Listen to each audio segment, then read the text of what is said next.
Selamat pagi, siang, sore, malam, Bu Eli dan teman-teman. Kami dari kelompok 2 yang beranggotakan Franciscus Arif Pratama, presensi 10, Ernesto Agilin Wiladumba, presensi 11, Alfrida Eufani, presensi 12, Monica Ayanovia Amelia, presensi 13, dan Haposan Kevin, presensi 41, akan membahas chapter 3 mengenai menganalisis pemasaran lingkungan, dan chapter 4 mengenai informasi pemasaran dan wawasan pelanggan mengelola informasi pemasaran. Di sini saya akan mulai dari chapter 3 mengenai menganalisis pemasaran lingkungan. Terdapat lingkungan mikro dan juga lingkungan makro. Yang pertama, lingkungan mikro. Lingkungan mikro ini mencakup semua pelaku yang dekat dengan perusahaan yang mempengaruhi secara positif maupun secara negatif untuk menciptakan nilai dan hubungan dengan pelanggan. Terdapat 6 pelaku utama di lingkungan mikro. Yang pertama, perusahaan. Di dalam membuat rencana pemasaran, manajemen pemasaran perusahaan harus memperhitungkan kelompok-kelompok lain dalam perusahaan, seperti manajemen puncak, keuangan, penelitian dan pengembangan, pembelian, operasi, sumber daya manusia, dan juga akuntansi. Dan yang kedua ada pemasok. Pemasok ini membentuk tautan penting dalam jaringan pengiriman pelanggan. Mereka menyediakan sumber daya yang dibutuhkan oleh perusahaan untuk memproduksi barang dan juga jasanya. Kekurangan atau keterlambatan pasokan, bencana alam, dan peristiwa lainnya dapat membebani penjualan dalam jangka pendek dan merusak kepuasan pelanggan dalam jangka panjang. Yang ketiga ada perantara pemasaran. Di sini membantu perusahaan mempromosikan, menjual, mendistribusikan produknya kepada pembeli akhir. Mereka ini termasuk pengecer, perusahaan distribusi fisik, agen layanan pemasaran, dan perantara keuangan. Pengecer itu sendiri merupakan perusahaan saluran distribusi yang membantu perusahaan menemukan pelanggan atau melakukan penjualan kepada mereka. Lalu ada perusahaan distribusi fisik, membantu perusahaan menyimpan dan memindahkan barang dari titik asal ke tujuan. Lalu ada agen jasa pemasaran. Ini merupakan firma riset pemasaran, biro iklan, firma media, dan firma konsultan pemasaran yang membantu perusahaan menargetkan dan mempromosikan produknya ke pasar yang tepat. Lalu yang terakhir ada perantara keuangan. Ini termasuk bank, perusahaan kredit, perusahaan asuransi, dan bisnis lain yang membantu membiayai transaksi atau menjamin terhadap risiko yang terkait dengan pembelian dan penjualan barang. Dan pelaku utama yang keempat yaitu pesaing. Perusahaan harus memberikan nilai dan kepuasan pelanggan yang lebih besar daripada yang dilakukan oleh pesaingnya. Mereka juga harus mendapatkan keuntungan strategis dengan cara memposisikan penawaran mereka secara kuat terhadap penawaran pesaing di benak konsumen. Pelaku utama yang kelima yaitu publik.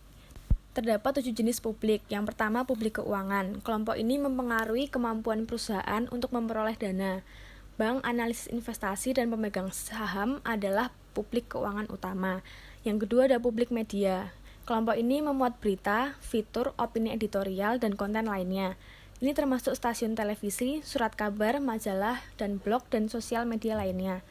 Yang ketiga ada publik pemerintah. Manajemen harus mempertimbangkan perkembangan pemerintah. Pemasar harus sering berkonsultasi dengan pengacara perusahaan mengenai masalah keamanan produk, kebenaran dalam iklan, dan hal-hal yang lainnya. Lalu ada publik aksi warga.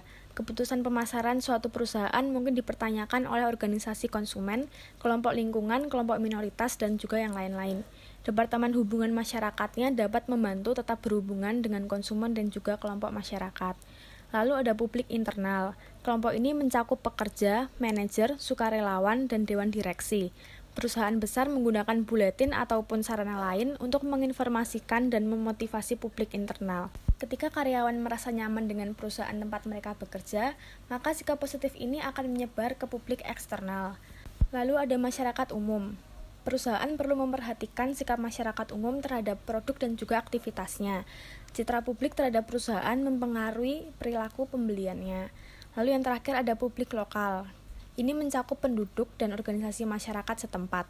Perusahaan besar biasanya bekerja untuk menjadi anggota yang bertanggung jawab dari masyarakat lokal di mana mereka beroperasi. Lalu pelaku utama yang keenam yaitu pelanggan. Tujuannya yaitu melibatkan pelanggan sasaran dan menciptakan hubungan yang kuat dengan mereka. Terdapat 5 jenis pasar pelanggan. Yang pertama pasar konsumen. Terdiri dari individu dan rumah tangga yang membeli barang dan jasa untuk konsumsi pribadi. Lalu ada pasar bisnis, yaitu membeli barang dan jasa untuk diproses lebih lanjut atau digunakan dalam proses produksinya. Sedangkan pasar pengecer membeli barang dan jasa untuk dijual kembali dengan mendapat keuntungan. Lalu ada pasar pemerintah, terdiri dari lembaga pemerintah yang membeli barang dan jasa untuk menghasilkan layanan publik atau mentransfer barang dan jasa kepada orang lain yang membutuhkan. Yang terakhir ada pasar internasional, terdiri dari pembeli di negara lain, termasuk konsumen, produsen, pengecer, dan juga pemerintah. Lalu kita masuk ke lingkungan makro, terdiri dari kekuatan yang lebih luas yang mempengaruhi pelaku utama di dalam lingkungan mikro. Ada 6 kekuatan utama dalam lingkungan makro perusahaan. Yang pertama, lingkungan demografis. Ini mengenai studi tentang populasi manusia dalam hal ukuran, kepadatan, lokasi, usia, jenis kelamin, ras, pekerjaan, dan statistik lainnya. Dimulai dari perubahan struktur usia penduduk. Terdapat 4 kelompok generasi. Yang pertama yaitu baby boomer. Telah menjadi salah satu kekuatan yang paling kuat untuk membentuk lingkungan pemasaran. Para boomer termuda sekarang berusia 50-an, yang tertua berusia awal 70-an, dan memasuki masa pensiun. Boomers yang lebih aktif tidak memiliki niat untuk meninggalkan gaya hidup muda mereka seiring bertambahnya usia. Boomer juga aktif secara digital dan semakin paham media sosial.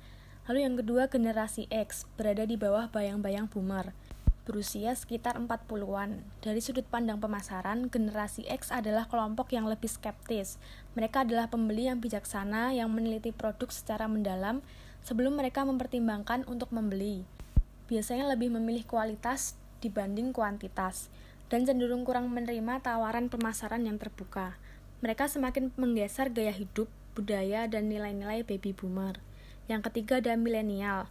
Baby boomer maupun Gen X suatu hari nanti akan menyerahkan kendali kepada generasi milenial yang juga disebut generasi Y atau eco boomer. Lahir di antara 1977 dan 2000. Dibandingkan dengan kelompok generasi lainnya, generasi milenial cenderung hemat, praktis, terkoneksi, dan mobile. Dan yang terakhir yaitu generasi Z, disebut sebagai I generation atau generasi internet. Ciri khas Gen Z adalah kefasihan dan kenyamanan mereka dengan teknologi digital. Mereka memiliki kesamaan dengan generasi milenial, tetapi mereka mampu mengaplikasikan semua kegiatan dalam satu waktu, seperti nge-tweet menggunakan ponsel, browsing dengan PC, dan mendengarkan musik menggunakan headset. Pergeseran geografis dalam populasi. Ini adalah periode pergerakan migrasi besar antara dan di dalam negara. Pergeseran tempat tinggal masyarakat juga menyebabkan pergeseran tempat di mana mereka bekerja. Populasi yang lebih terdidik, lebih berkerah putih, lebih profesional. Pertumbuhan pekerjaan sekarang paling kuat untuk pekerja profesional dan paling lemah untuk pekerja manufaktur. Meningkatkan keanekaragaman. Pemasar sekarang menghadapi pasar yang semakin beragam, baik di dalam maupun di luar negeri, karena operasi mereka menjadi lebih berskala internasional. Lingkungan ekonomi. Pasar membutuhkan daya beli dan juga orang. Lingkungan ekonomi terdiri dari faktor-faktor ekonomi yang mempengaruhi daya beli dan pola pengeluaran konsumen. Faktor ekonomi dapat memiliki efek dramatis pada pengeluaran konsumen dan perilaku pembelian. Pemasar harus memperhatikan distribusi pendapatan serta tingkat pendapatan. Selama beberapa dekade terakhir, yang kaya semakin kaya, kelas menengah menyusut, dan yang miskin tetap miskin. Perubahan variabel ekonomi utama seperti pendapatan, biaya hidup, suku bunga, dan pola simpan pinjam berdampak besar pada pasar. Lingkungan alam dan teknologi. Lingkungan alam. 1. Bencana alam. Lingkungan alam meliputi lingkungan fisik dan sumber daya alam yang diperlukan sebagai input oleh pemasar atau yang dipengaruhi oleh kegiatan pemasaran. Pada tingkat paling dasar, kejadian tak terduga di lingkungan fisik, mulai dari cuaca hingga bencana alam, dapat mempengaruhi perusahaan dan strategi pemasaran mereka. Meskipun perusahaan tidak dapat mencegah kejadian alam seperti itu, mereka harus bersiap untuk menghadapinya. 2. Polusi. Industri hampir selalu akan merusak kualitas lingkungan alam. Pertimbangkan pembuangan limbah kimia dan nuklir, tingkat merkuri berbahaya di laut, jumlah bahan pencemar kimia dalam tanah dan persediaan makanan, dan mengotori lingkungan dengan botol, plastik, dan bahan kemasan lainnya yang tidak dapat terurai. 3. Meningkatnya intervensi pemerintah dalam pengelolaan sumber daya alam. Pemerintah dari berbagai negara berbeda dalam perhatian dan upaya mereka untuk mempromosikan lingkungan yang bersih. Beberapa seperti pemerintah Jerman giat mengejar kualitas lingkungan. Yang lain, terutama banyak negara miskin, tidak banyak berbuat tentang polusi, terutama karena mereka kekurangan dana atau kemampuan politik yang dibutuhkan. Lingkungan teknologi. Lingkungan teknologi mungkin merupakan kekuatan paling dramatis yang sekarang membentuk takdir kita. Teknologi telah merilis keajaiban seperti antibiotik, operasi robotik, smartphone, dan internet. Ia juga telah merilis kengerian seperti rudal nuklir dan senapan serbu. Ia telah melepaskan berkah yang beragam seperti mobil, televisi, dan kartu kredit. Teknologi baru dapat menawarkan peluang menarik bagi pemasar. Lingkungan teknologi berubah dengan cepat, menciptakan pasar dan peluang baru. Namun, setiap teknologi baru menggantikan teknologi lama. Ketika industri lama melawan atau mengabaikan teknologi baru, bisnis mereka akan menurun. Dengan demikian, pemasar harus memperhatikan lingkungan teknologi dengan cermat. Perusahaan yang tidak dapat mengikuti akan segera menemukan produk mereka usang. Jika itu terjadi, mereka akan kehilangan produk dan peluang pasar baru. Lingkungan politik, sosial, dan budaya. Lingkungan politik dan sosial. 1. Perundang-undangan yang mengatur bisnis. Tujuan perundang-undangan yang mengatur bisnis yaitu untuk melindungi perusahaan dari satu sama lain. Meskipun eksekutif bisnis mungkin memuji persaingan mereka, kadang-kadang mencoba untuk menetralisirnya ketika itu mengancam mereka. Oleh karena itu, undang-undang disahkan untuk mendefinisikan dan mencegah persaingan tidak sehat. 2. Untuk melindungi konsumen dari praktik bisnis yang tidak sehat. Beberapa perusahaan, jika dibiarkan sendiri, akan membuat produk yang jelek, mengganggu privasi konsumen, menyesatkan konsumen dalam iklan mereka, dan menipu konsumen melalui pengemasan dan penetapan harga. Aturan yang mendefinisikan dan mengatur praktik bisnis yang tidak adil ditegakkan oleh berbagai lembaga. 3. Untuk melindungi kepentingan masyarakat dari perilaku bisnis yang tidak terkendali. Aktivitas bisnis yang menguntungkan tidak selalu menciptakan kualitas hidup yang lebih baik. Regulasi muncul untuk memastikan bahwa perusahaan bertanggung jawab atas biaya sosial dan produksi atau produk mereka. 2. Peningkatan penekanan pada etika dan tindakan tanggung jawab sosial. 1. Perilaku tanggung jawab sosial. Perusahaan yang tercerahkan mendorong manajer untuk melihat melampaui apa yang diizinkan oleh sistem peraturan dan hanya melakukan hal yang benar. Perusahaan yang bertanggung jawab secara sosial ini secara aktif mencari cara untuk melindungi kepentingan jangka panjang konsumen dan lingkungan mereka. Yang kedua, pemasar terkait penyebab. Untuk menjalankan tanggung jawab sosial mereka dan membangun citra yang lebih positif, banyak perusahaan sekarang menghubungkan diri mereka dengan tujuan yang bermanfaat. Lingkungan budaya. Lingkungan budaya terdiri dari institusi dan kekuatan lain yang mempengaruhi nilai-nilai dasar, persepsi, preferensi, dan perilaku masyarakat. Orang-orang tumbuh dalam masyarakat tertentu yang membentuk keyakinan dan nilai dasar mereka. Mereka menyerap pandangan yang dunia yang mendefinisikan hubungan mereka dengan orang lain. Yang kedua, ketahanan nilai budaya. Orang-orang dalam masyarakat tertentu memiliki banyak kepercayaan dan nilai. Keyakinan nilai ini mereka miliki tingkat kegigihan yang tinggi. Keyakinan ini membentuk sikap dan perilaku yang lebih spesifik yang ditemukan dalam kehidupan sehari-hari. Percaya pada pernikahan adalah keyakinan ini. Percaya bahwa orang harus menikahi di usia dini adalah keyakinan atau kepercayaan sekunder. Pemasaran memiliki beberapa peluang untuk mengubah nilai sekunder, tetapi sedikit peluang untuk mengubah nilai inti. Yang ketiga, pergeseran budaya sekunder. Meskipun nilai-nilai inti cukup bertahan, perubahan budaya memang terjadi. Nilai-nilai budaya utama suatu masyarakat diekspresikan dalam pandangan orang tentang diri mereka dan orang lain serta dalam pandangan mereka tentang organisasi, masyarakat, alam, dan semesta. Saya akan menjelaskan pergeseran budaya sekunder. Nilai-nilai budaya utama suatu masyarakat diekspresikan dalam 5 pandangan. Yang pertama, pandangan orang tentang diri sendiri.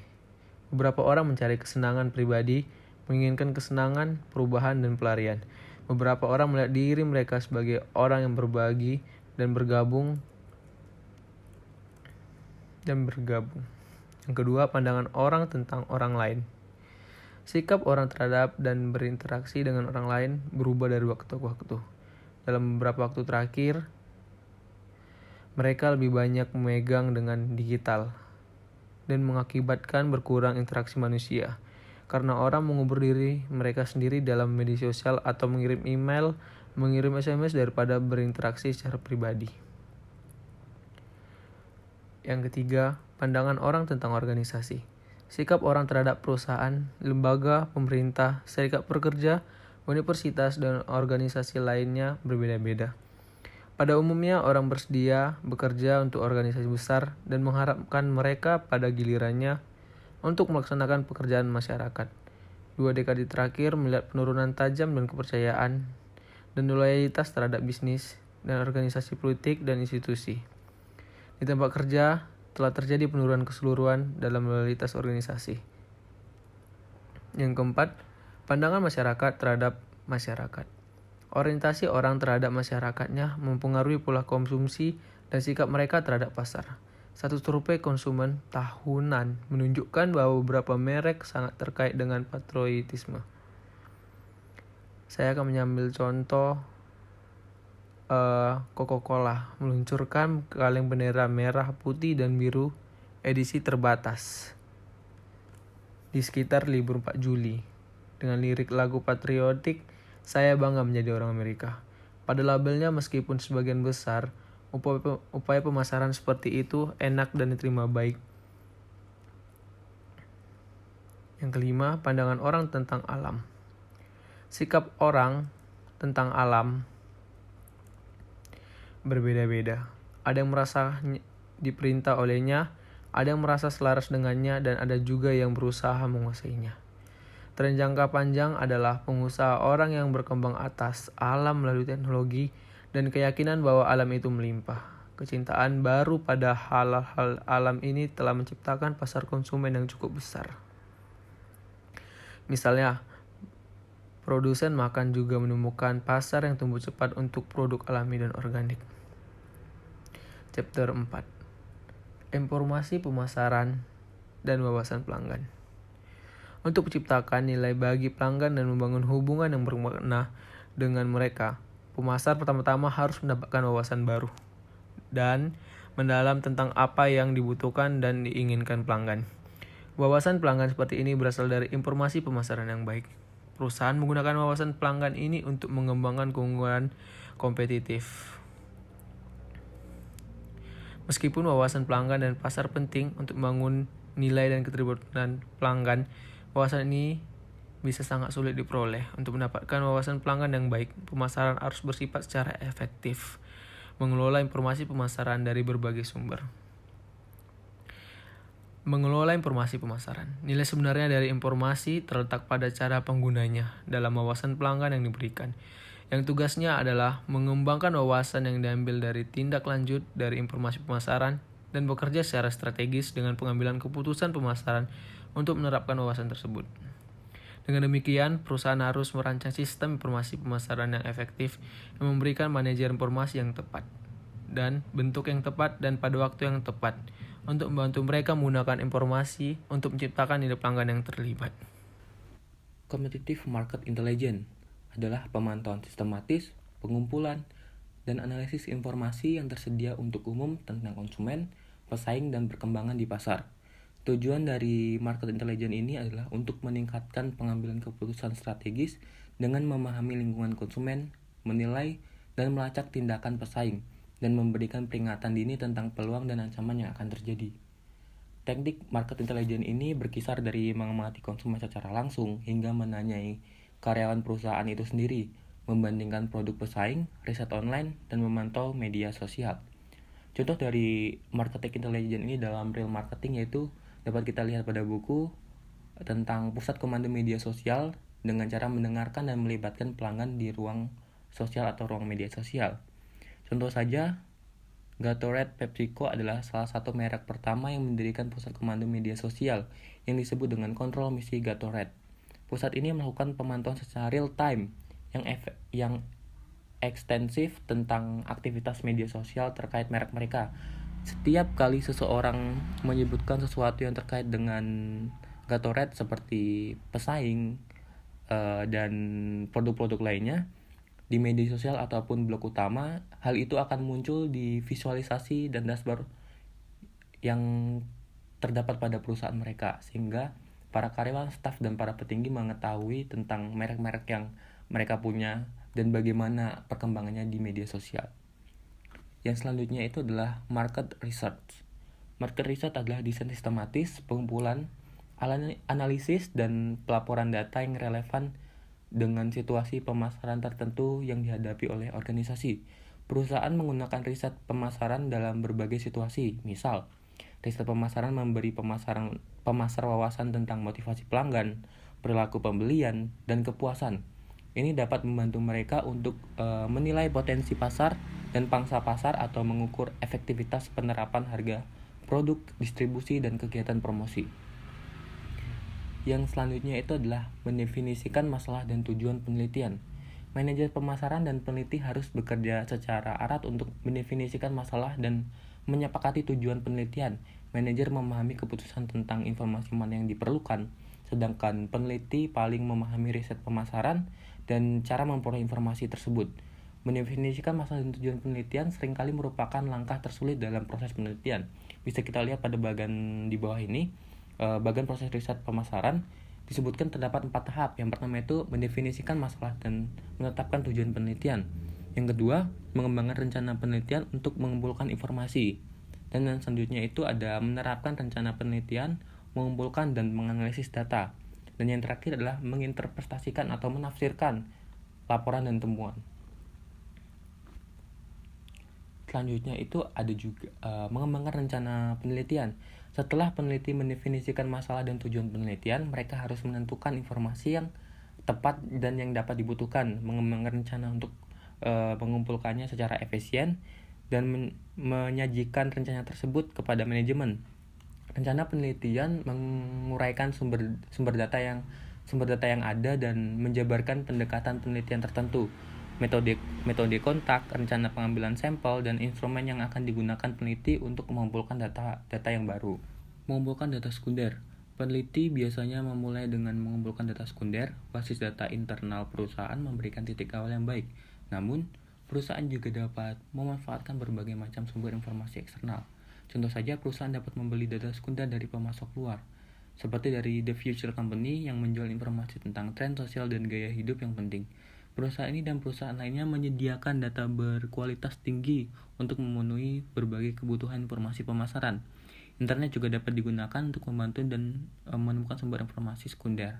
Tapi dapat digarisbawahi bahwa tidak semua informasi di internet itu merupakan informasi yang relevan dan dapat dipercaya, sehingga pihak pemasar harus memilah-milah informasi yang harus mereka gunakan untuk menerapkan metode pemasaran yang tetap. Yang ketiga itu adalah pengumpulan data primer. Dalam pengumpulan data primer dibagi menjadi 3 pendekatan. Yang pertama itu adalah pendekatan penelitian. Peneliti observasional melibatkan pengumpulan data primer dengan mengamati orang, tindakan, dan situasi yang relevan. Yang kedua itu penelitian survei. Pendekatan yang paling cocok untuk mengumpulkan informasi deskriptif. Perusahaan yang ingin mengetahui tentang pengetahuan, sikap, preferensi, dan perilaku pembelian masyarakat seringkali dapat mengetahuinya dengan bertanya langsung kepada mereka. Yang ketiga itu adalah penelitian eksperimental. Penelitian eksperimental paling cocok untuk mengumpulkan informasi kasual. Eksperimental melibatkan pemilihan kelompok subjek yang cocok, memberikan mereka perlakuan yang berbeda, mengendalikan faktor-faktor yang tidak berhubungan, dan memeriksa perbedaan dalam tanggapan kelompok. Lalu yang selanjutnya adalah metode kontak.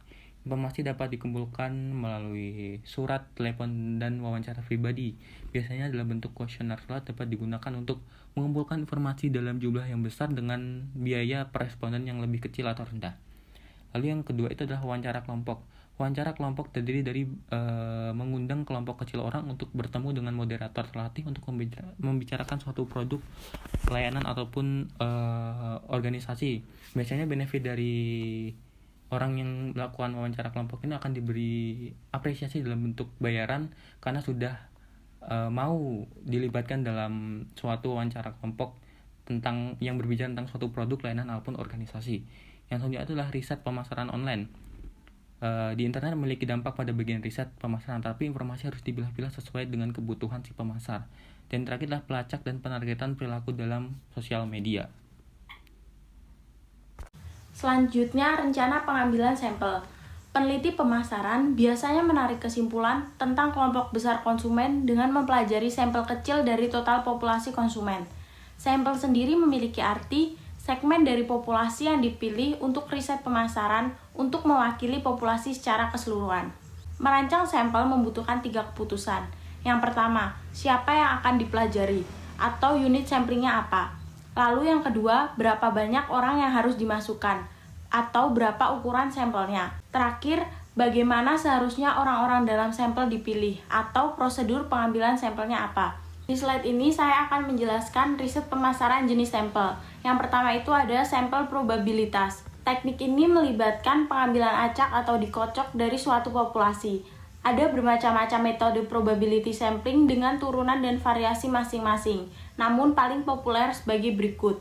Yang pertama ada simple random sample atau sampel acak sederhana. Semua anggota populasi mempunyai kesempatan yang sama untuk diseleksi. Yang kedua ada stratified random sample atau sampel acak terstratifikasi.